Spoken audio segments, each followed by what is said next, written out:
હું ખુશ્બુ ગલદા શ્રી લલાલી વિદ્યાલય જામકંડોળા ખાતે મારા ગણિત વિષય શિક્ષક તરીકેની હું ફરજ નિભાવું છું. ધોરણ 8માં આજનો વિષય છે મારો ગણિત. ચેપ્ટર 1 છે સમય સંખ્યાઓ. તો આજે આપણે સમય સંખ્યાઓ વિશે શીખીશું. તો સમય સંખ્યાઓ શીખતા પહેલા સૌથી પહેલા એના પ્રકાર, સંખ્યાઓના પ્રકારનો અભ્યાસ કરીશું. તો સંખ્યાઓના પ્રકાર કેટલા છે અને કયા કયા એના વિશે અભ્યાસ કરીશું. તો સંખ્યાઓના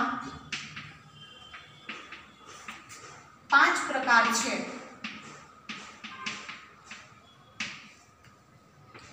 પહેલું પ્રાકૃતિક સંખ્યા,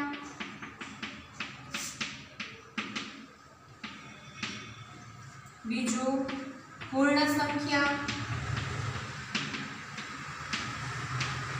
ત્રીજું પૂર્ણાંક સંખ્યા,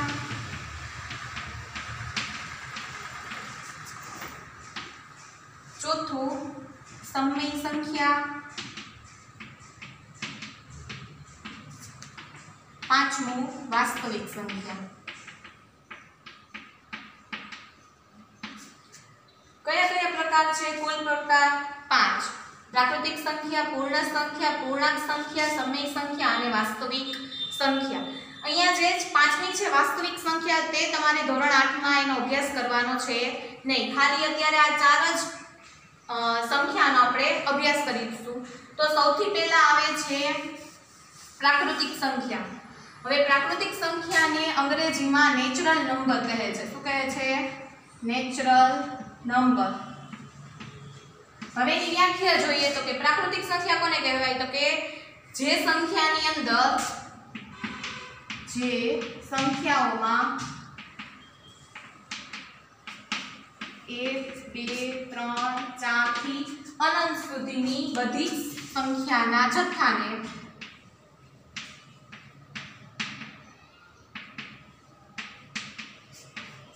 પ્રાકૃતિક સંખ્યા કહે છે.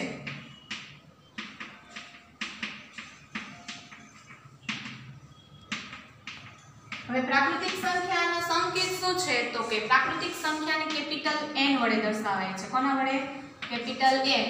અને એની અંદર સંખ્યા આવશે 1 થી લઈને અનંત સુધીની બધી જ સંખ્યાનો સમાવેશ એમાં પ્રાકૃતિક સંખ્યાની અંદર થાય છે. હવે પ્રાકૃતિક સંખ્યાની અંદર તમને કોઈ એક પ્રશ્ન પૂછે કે પ્રાકૃતિક સંખ્યામાં સૌથી નાની સંખ્યા કઈ, તો શું આવશે એનો જવાબ? તો કે પ્રાકૃતિક સંખ્યામાં સૌથી નાની સંખ્યા 1.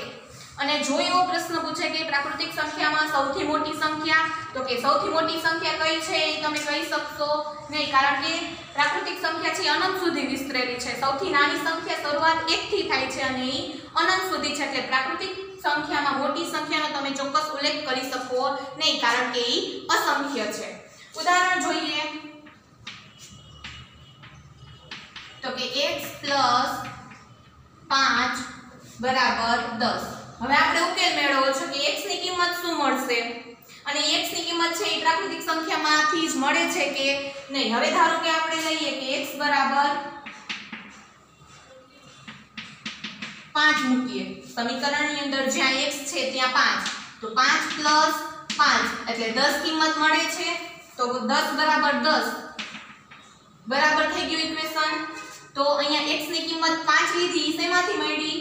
પ્રાકૃતિક સંખ્યામાંથી મળે છે. એટલે x = 5 છે એ પ્રાકૃતિક સંખ્યા છે. ત્યારબાદની સંખ્યા જોઈશું પૂર્ણ સંખ્યા.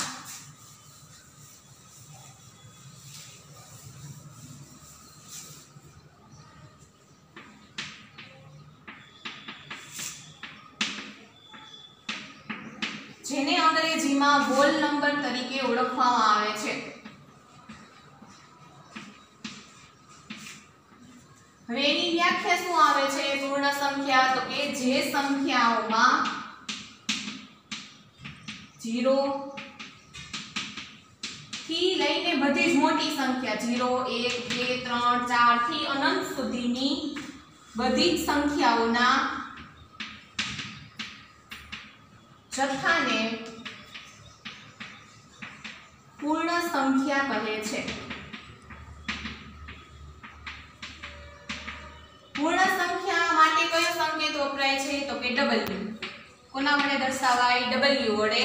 અને એમાં તો કે 0 થી લઈને બધી જ મોટી સંખ્યા, અથવા તો એમ પણ કહી શકો કે વ્યાખ્યાની અંદર પૂર્ણ સંખ્યા માટેની વ્યાખ્યા તો કે 0 અને બધી જ પ્રાકૃતિક સંખ્યાના જથ્થાને પણ શું કહેવાય છે? પૂર્ણ સંખ્યા. પૂર્ણ સંખ્યાને કોના વડે દર્શાવાય છે? w વડે. એમાં કઈ સંખ્યાનો સમાવેશ થાય છે? તો કે 0 1 2 થી બધી જ મોટી સંખ્યાનો એમાં સમાવેશ થાય છે. હવે એનું શું જોઈએ ઉદાહરણ? x + 5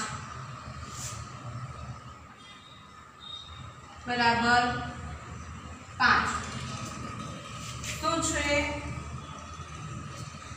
અહીંયા 5 નહીં 8 લઈએ. x + 5 બરાબર 8. હવે આપણે x ની કિંમત મૂકીએ કે x + 5 માં x ની કઈ કિંમત મૂકો તો જવાબ 8 મળે. તો આપણે લઈએ x બરાબર 3. હવે x બરાબર 3 છે ઈ પૂર્ણ સંખ્યાની અંદર આવી જાય છે. x ની કિંમત મૂકો તો કે 3 + 5 બરાબર 8. 5 માં 3 ઉમેરો તો કેટલા આવે? 8 બરાબર 8. હવે સમીકરણ સરખા, બે સાઈડ સરખી થઈ ગઈ છે. માટે x ની કિંમત 3 છે. કેમાંથી મળે છે? પૂર્ણ સંખ્યામાંથી. પૂર્ણ સંખ્યામાંથી આપણે x ની કિંમત મળે છે. ત્યારબાદ જોઈએ ત્રીજી પૂર્ણાંક સંખ્યા.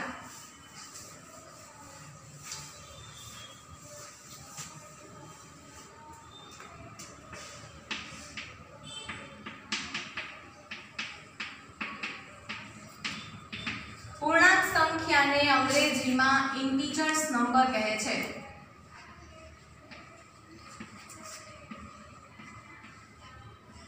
હવેની વ્યાખ્યા તો કે જે સંખ્યામાં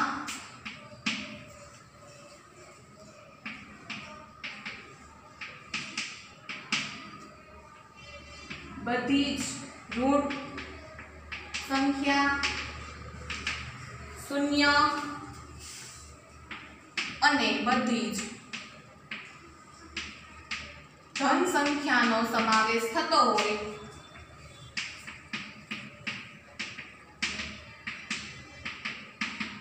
તો તેવી દરેક સંખ્યાને પૂર્ણાંક સંખ્યા કહે છે.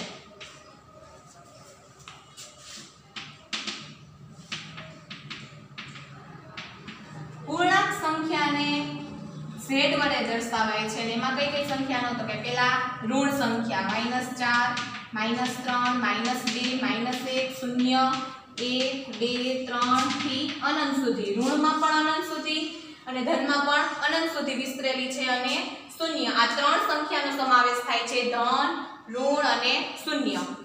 એનું ઉદાહરણ જુઓ. આમાં કોઈ પણ ઉદાહરણ લઈ શકો કે x + 5 બરાબર 18. શું છે? x + 5 બરાબર 18. હવે તમારામાં x ની કિંમત મૂકવાની કે જવાબ શું મળે તમને? 18 મળતો હોવો જોઈએ. તો આપણે x બરાબર 13 લઈએ. x ની કિંમત મૂકો અહીંયા તો કે 13 + 5 બરાબર 18. 18 બરાબર 18. આ સિવાય બીજું પણ ઉદાહરણ તમે લઈ શકો. x + 18 બરાબર 5. બીજું ઉદાહરણ શું છે? તો કે x + 18 બરાબર 5. હવે x ની કિંમત મૂકો તો કે x બરાબર આપણે -13 મૂકશું. તો -13 છે ઈ પૂર્ણાંક સંખ્યાની અંદર આવે છે. અનંત સુધી આ કિંમત વિસ્તરેલી છે. તો -4 -5 એમ છેલ્લે શું આવશે? -13. તો -13 છે ઈ પૂર્ણાંક સંખ્યામાં આવતું હોવાથી -13 છે એનો સમાવેશ તમે પૂર્ણાંક સંખ્યાની અંદર કરી શકો. હવે x ની કિંમત મૂકો -13 + 18 બરાબર 5. હવે 18 માંથી આપણે 13 બાદ કરીશું તો શું બચશે? 5 બરાબર 5. સમીકરણ છે ઈ સરખું થઈ ગયું છે. માટે x ની કિંમત -13 છે ઈ પૂર્ણાંક સંખ્યામાંથી મળે છે. ત્યારબાદ જોશું ચોથી સમય સંખ્યા.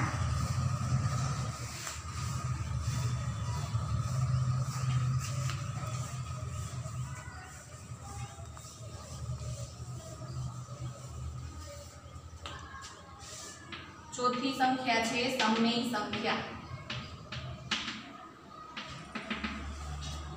સમય સંખ્યાને ઇંગ્લિશમાં રેશનલ નંબર તરીકે ઓળખવામાં આવે છે.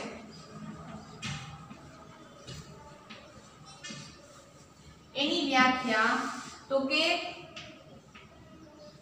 જો સંખ્યા p ના છેદમાં q સ્વરૂપમાં હોય તેમજ q બરાબર નોટ ઇક્વલ ટુ 0 એટલે કે q ની કિંમત છે છેદમાં છે શૂન્ય લેવાની નથી અને p અને q પૂર્ણાંક હોય પૂર્ણાંક તેની અંદર બધી સંખ્યા આવે શૂન્ય ધન અને ઋણ તો તેવી સંખ્યાને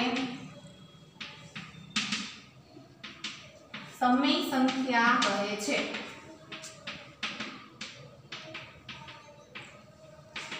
સમય સંખ્યાને આપણે r વડે પણ દર્શાવી શકીએ અને q વડે પણ દર્શાવી શકશું। એની અંદર સમીકરણ p ના છેદમાં q સ્વરૂપનું હોય છે જ્યાં p અને q પૂર્ણાંક હોય છે